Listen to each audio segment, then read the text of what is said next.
Righty everyone, today I'm going to be showing you how to hook up two different crossbows to the same pressure plate.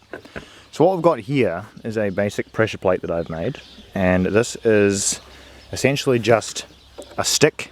You've got a plank going between a couple of other planks and it's just sort of locked in there. So you push this down, pretty simple, pressure plate goes down and there's a little nail where you can attach the strings and a pulley to redirect the strings. This pulley is just a grandma's broomstick handle chopped off to about the length of my hand. And then we can go ahead and run two strings to the crossbows. So for this first crossbow I have a pivot, which is just a piece of old pipe that I've found, and I've stuck it through there and weighted it with a rock. Then we have the string going over the top through the trigger stick of the crossbow and then anchoring to the frame of the crossbow. And as you can see, the bow is tensioned, but we do not have it armed currently with any projectiles, just because we don't want to get impaled when we test this. Then over here we have our second one that's using the same pivot, but it's just going in a different direction. So I've got one going back and one going forward, and then we can go ahead and pull this down here. I just push the trigger stick down like, I'll just put you guys to the side and then I'll arm it. Oh. This is how I arm it. Go ahead and pull this down. Just pull this back. Oh, it's a demo crossbow, so it's not super strong. There we go. And it's set to just the right tension. As you can see, it's armed and it's just hair triggering right on there. Not so hair triggering that a gust of wind might set it off or anything, but just enough that it will get triggered by the pressure plate when it gets hit on both sides. And then the idea is you get your target walks onto this, you cover it with camouflage material of whatever is around in the area. So if you're on a beach, you cover it in sand or in like leaves and sticks and whatever. Just looks like a regular piece of ground. If you're in the forest, cover it in leaves and maybe dirt, I don't know, pine needles, whatever's around. And then this thing here would be buried in the ground. I've just got it above ground for demonstration purposes, because no fun having this all out. You have a hole that's just slightly wider than this thing, so that everything can still sort of move, but it just be flush with the ground. Very improvised, not super flash.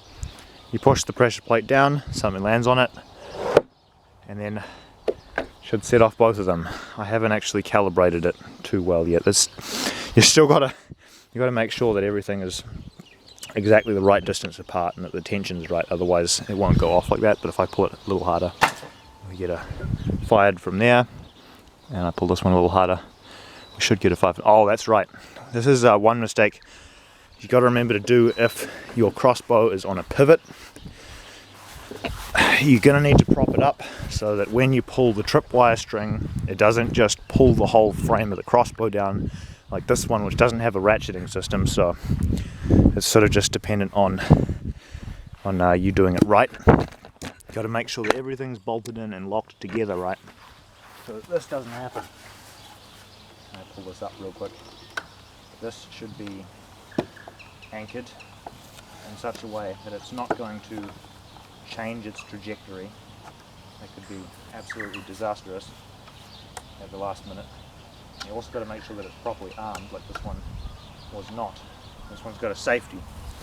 There's a little rusted hinge here, and there's a safety system so that it can't just go off accidentally. It has to be pushed all the way in, otherwise it's not going to trigger the thing. And now when you pull the pressure plate all the way, when I just reset this real quick, oh come on, I'll just give this a little string a tug. There we go, it fires. The bow isn't actually mounted in, it was just sort of a demo bow for demo's sake.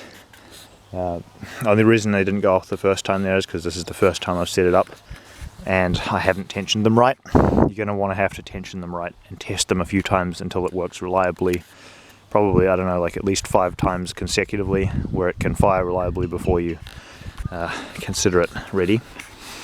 And yeah, you can probably do this with as many crossbows as you want.